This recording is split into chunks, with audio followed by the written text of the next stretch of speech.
अस्सलाम वालेकुम स्टूडेंट्स, कैसे हैं आप? ठीक ठाक हैं? अगर आपको याद हो, हम इकोनॉमिक्स में लॉ ऑफ डिमांड डिस्कस कर रहे थे और लॉ ऑफ डिमांड में हमने ये डिस्कस किया था कि जनाब जब भी हमारी प्राइस इंक्रीज़ होती है डिमांड डिक्रीज़ होती है, और जब भी हमारी प्राइस इंक्रीज़ होती है, अगर हम नीचे से ऊपर देखें तो हमारी प्राइस इंक्रीज़ हो रही है। 3 रुपये थी तो हम 7 चीज़ें ले रहे थे, 6 रुपये हुई तो हम 5 चीज़ें ले रहे हैं, 9 रुपये हुई तो हम 3 चीज़ें ले रहे हैं, और हमारी 15 रुपये प्राइस होगी तो हम एक ही चीज़ ले रहे हैं पर मंथ। तो इन दोनों के दरमियान जो रिलेशनशिप है वो इन्वर्स रिलेशनशिप है। जैसे जैसे हमारी प्राइस बढ़ेगी हमारी डिमांड क्या होगी? कम होती चली जाएगी, यानी जीरो की तरफ आना शुरू हो जाएगी, और जैसे ही हमारी प्राइस कम होगी हम जीरो से दूर जाना शुरू कर देंगे। तो जब भी ऐसी कोई डायग्राम बने किसी भी सब्जेक्ट में, तो आप समझ जाएं कि जो इन दोनों के दरमियान जो रिलेशनशिप है, इन दोनों वेरिएबल के दरमियान, क्वांटिटी डिमांड के दरमियान और प्राइस के दरमियान जो रिलेशनशिप है वो इन्वर्स है। इन्वर्स का मतलब है अगर एक चीज़ हमारी कम हो रही है तो दूसरी चीज़ हमारी बढ़ेगी, और अगर एक चीज़ कम हो रही है तो दूसरी चीज़ हमारी बढ़ेगी, और अगर एक चीज़ बढ़ रही है तो दूसरी चीज़ हमारी कम होगी। अब यहाँ पे एक बहुत इंटरेस्टिंग टॉपिक है इसका, shifting of demand curve.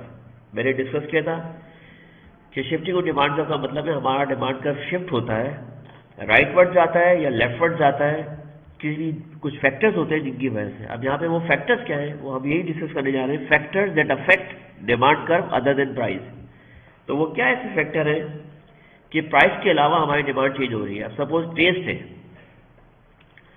For example अगर टेस्ट की हम बात करें, किसी जगह का टेस्ट जो है बहुत अच्छा हो गया है, सपोज कोई बिरयानी है, कोई फूड आइटम है, कोई मील आइटम है, कोई बर्गर है, उसका टेस्ट बढ़ता चले आ रहा है, तो ज़्यादा डिमांड भी हमारी बढ़ेगी।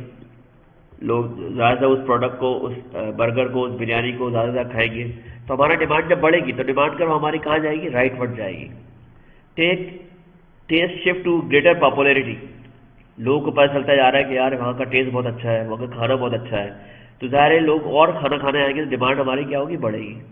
लेकिन अगर taste shift to lesser popularity, लेकिन टेस्ट क्या हो, कम होता जा रहा है। कुछ रेस्टोरेंट ऐसे होते हैं जहाँ टेस्ट बहुत अच्छा होता है, लेकिन फिर टेस्ट जो है वो आहिस्ता आहिस्ता कम होता जाता है, तो हमारी डिमांड फिर क्या होगी? कम होगी। तो अब जब भी हमारी डिमांड बढ़ रही है तो राइटवर्ड जाएगा डिमांड कर्व राइटवर्ड जाने का मतलब ये है, जरा गौर से देखें, ये हमारा D0 है, ये पहले हमारा डिमांड कर्व यहाँ पे था, अब D1 पे आ जाएगा। वो जब भी आएगा जब हमारा टेस्ट अच्छा होगा। पॉपुलेशन बढ़ती जा रही है, फॉर एग्जांपल पॉपुलेशन बढ़ती जा रही है तो हमारे लोग बढ़ते जा रहे हैं, तो वो डिमांड भी ज़्यादा करेंगे। हमारे मुल्क में चीज़ों की डिमांड बढ़ जाएगी, खाने पीने की, कपड़ों की, तो हमारा डिमांड कर्व राइटवर्ड शिफ्ट करेगा, मतलब D0 से D1 पे आ जाएगा। और अगर पॉपुलेशन कम होती जा रही है तो लोग चीज़ें कम खरीदेंगे, तो हमारा D0 से D1 पे आ जाएगा। अगर इनकम बढ़ती जा रही है, देखिए मैंने आपको पहले भी डिस्कस किया था कि अगर आपकी इनकम बढ़ती जा रही है इसका मतलब है आपकी परचेजिंग पावर बढ़ती जा रही है। क्या मतलब है इसका? परचेजिंग पावर, जब इंसान की आमदनी बढ़ती है तो उसकी कुव्वत खरीद भी बढ़ जाती है। तो जब परचेजिंग पावर बढ़ेगी तो मैंने बताया था demand is always back by the purchasing power. हम डिमांड जब ही करते हैं जब हमारे पास परचेजिंग पावर में वो चीज़ होती है।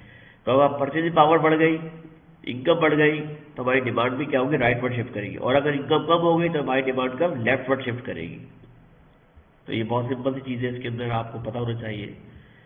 अब ये बहुत इंपॉर्टेंट है, price of substitute and complement goods. Substitute क्या होते हैं? एक दूसरे के ऑल्टरनेट होते हैं। जैसे पेप्सी नहीं मिलती तो हम कोक पी लेते हैं, चाय नहीं मिलता तो हम कॉफ़ी पी लेते हैं। तो सब्स्टिट्यूट का मतलब है ऑल्टरनेट, नेमो बदल। तो अगर प्राइस ऑफ सब्स्टिट्यूट चेंज होगा और अच्छा, दो यहाँ चीज़ें हैं, एक सब्स्टिट्यूट है और कॉम्प्लीमेंट है। सब्स्टिट्यूट का मतलब है ऑल्टरनेट, मुतबादिल, कि अगर पेप्सी नहीं मिली तो भाई कोक ले लो, 7 अप नहीं मिली तो स्प्राइट पी लो, मिरिंडा नहीं मिली तो फांडा पी लो, चाय नहीं मिली तो कॉफ़ी पी लो। तो ये सब्स्टिट्यूट है। कॉम्प्लीमेंट क्या होते हैं? जो एक दूसरे से रिलेटेड गुड्स होती है। एक बात हमेशा याद रखिएगा, कॉम्प्लीमेंट और सब्स्टिट्यूट में फ़र्क है। सब्स्टिट्यूट एक दूसरे के मुतबादिल होते हैं, ऑल्टरनेट होते हैं। कॉम्प्लीमेंट वो गुड्स होती है कि जो एक दूसरे के रिलेटेड होती है, जो एक दूसरे के बगैर नहीं चल सकती। जैसे फैन है, फैन का होता है पंखा, फैन होता है, फैन बिजली के बगैर नहीं चल सकता, तो ये दोनों एक दूसरे की कॉम्प्लीमेंट गुड्स हैं। इसी तरह पेन है और इंक और पेन नहीं चल सकता विदाउट इंक। इसी तरह मार्कर एंड बोर्ड हमारे पास है लेकिन मार्कर नहीं है, तो हमारा बोर्ड पे हम काम नहीं कर सकते। तो ये हमारी कॉम्प्लीमेंट गुड्स कहलाती है। तो ज़रा गौर से देखिए, हमने बात की है प्राइस ऑफ सब्सिट्यूट गुड्स की। अगर प्राइस ऑफ सब्सिट्यूट गुड्स बढ़ रही है, फॉर एग्जाम्पल अगर पेप्सी की प्राइस बढ़ जाए फॉर एग्जाम्पल, तो लोग पेप्सी नहीं पिएंगे, फिर कोक की तरफ आ जाएंगे, तो कोक की डिमांड क्या हो जाएगी, बढ़ जाएगी। ये प्लीज़ याद रखिएगा, बहुत सिंपल सी चीज़ है, प्राइस ऑफ सब्सिट्यूट राइजेस। तो अगर कोक की डिमांड, कोक की प्राइस अगर बढ़ जाती है तो कोक पीने पिलाने वाले सब कोक पीना छोड़ देंगे या कम पिएंगे, लोग कहाँ शिफ्ट हो जाएंगे, पेप्सी की तरफ। तो कोक की डिमांड कम हो जाएगी और पेप्सी की डिमांड बढ़ जाएगी, तो हमारा पेप्सी का जो डिमांड कर्व होगा राइटवर्ड शिफ्ट करेगा और यहाँ पे उल्टा हिसाब होगा। इसी तरह प्राइस ऑफ कॉम्प्लीमेंट फॉल हो गई। अगर प्राइस ऑफ कॉम्प्लीमेंट फॉल हो गई, फॉर एग्जाम्पल अगर हम बात करें पेट्रोल प्राइसेस की, तो अगर पेट्रोल प्राइस हमारे कम हो गई, जैसे गाड़ी और पेट्रोल एक दूसरे के कॉम्प्लीमेंट है, गाड़ी पेट्रोल के बगैर नहीं चल सकती, तो अगर पेट्रोल प्राइस कम हो गई तो आप देखिएगा पेट्रोल की प्राइस कम होने की वजह से, प्राइस ऑफ कॉम्प्लीमेंट फॉल होने की वजह से गाड़ियों की डिमांड बढ़ जाती है। क्यों डिमांड बढ़ती है? क्योंकि गाड़ियाँ खरीदना तो आसान है लेकिन गाड़ी को चलाना मुश्किल है। उसकी वजह है कि पेट्रोल बहुत महंगा है। तो जब पेट्रोल सस्ता हो जाएगी तो लोग गाड़ियाँ अफोर्ड कर सकते हैं, तो गाड़ियों की डिमांड क्या हो जाएगी, बढ़ जाएगी। तो यहाँ पे जो है ये हम यहाँ बात कर रहे हैं कॉम्प्लीमेंट की, यहाँ बात कर रहे हैं सब्स्टिट्यूट की। इसी तरह यहाँ पे वाइस वर्सा है कि अगर पेट्रोल की प्राइस बढ़ जाती है तो लोग गाड़ियाँ कम चलाएंगे, क्योंकि उसकी वजह है गाड़ियाँ खरीदारी कम हो जाएगी, गाड़ी में डिमांड कम हो जाएगी। क्योंकि तो जब डिमांड कम होगी तो डी नॉट से हम कहाँ आ जाएंगे, D1 पे, और लेफ्ट फुट हमारे शिफ्ट करेगा, क्योंकि गाड़ियाँ रखना अफोर्डेबल मुश्किल हो जाएगा हमारे लिए, क्योंकि गाड़ियों में जो पेट्रोल लगता है वो महंगा हो गया है। प्लीज़ अगर कोई भी चीज़ समझ में ना आए तो आपने पूछना है। अच्छा, एक चीज़ जो बहुत इंपॉर्टेंट है वो है फ्यूचर एक्सपेक्टेशन। बाद हमें ये सब फील होता है कि बजट आने वाला है, बजट आने वाला है, तो हम ये एक्सपेक्ट करते हैं कि यार कीमतें बढ़ जाएगी, तो लोग क्या करते हैं, पहले से चीज़ें लाके घर में रख लेते हैं, तो डिमांड क्या हो गई, बढ़ गई। तो डी नोट से हम कहाँ आ जाएंगे, D1 पे आ जाएंगे।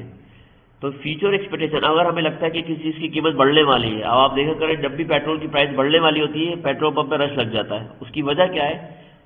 क्योंकि लोग चाहते हैं कि यार हमारी चीज़ महंगी हो जाएगी तो हम पहले से खरीद लें, तो जब पहले से खरीद लें तो हमारे डिमांड का राइटवर्ड शिफ्ट करेगा। और यहाँ पे अगर ऐसा होता है कि फ्यूचर एक्सपेक्टेशन है कि भाई कीमत कम होने वाली, तो लोग फिर डिमांड कम कर देते हैं कि जब कीमत कम हो जाएगी जब हम लेंगे, अभी नहीं ले रहे, तो डिमांड यहाँ पे क्या हो रही है, हमारी लेफ्टवर्ड शिफ्ट करेगी। तो एक बात याद रखिएगा यहाँ पे कि या तो डिमांड का हमारी राइटवर्ड शिफ्ट करती है, हमारी लेफ्टवर्ड शिफ्ट करती है। एक बात यहाँ याद रखिएगा कि ये जो फैक्टर्स है जिसकी वजह से हमारा डिमांड का शिफ्ट हो रहा है, वो फैक्टर कौन कौन से, टेस्ट है, पॉपुलेशन है, इनकम है, सब्स्टिट्यूट और कॉम्प्लीमेंट गुड्स है, फ्यूचर एक्सपेक्टेशन है। तो यहाँ पे जो फैक्टर्स है वो अदर देन प्राइस है। तो शिफ्टिंग ऑफ डिमांड कर्व देखिए दो किस्म की होती है। ये तो पूरा का पूरा डिमांड कर्व शिफ्ट कर रहा है, या तो राइटवर्ड शिफ्ट कर रहा है या लेफ्टवर्ड शिफ्ट कर रहा है। पहले डिमांड कर्व ये था, अब हमारा डिमांड कर्व ये हो गया, राइटवर्ड शिफ्ट हो गया।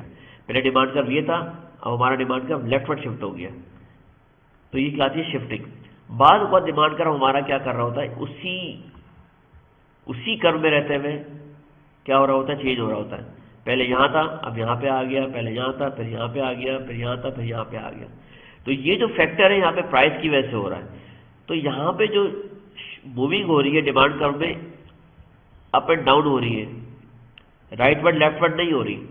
यहाँ पे हमारी डिमांड देखिए, यहाँ पे हमारी डिमांड क्या होती जा रही है, बढ़ती जा रही है, और यहाँ पे हमारी डिमांड क्या होती, कम होती जा रही है। यहाँ प्राइस हमारी अगर ऊपर से नीचे से ऊपर देखें तो प्राइस बढ़ रही है, और ऊपर से नीचे देखें तो प्राइस हमारी क्या हो रही है, कम हो रही है।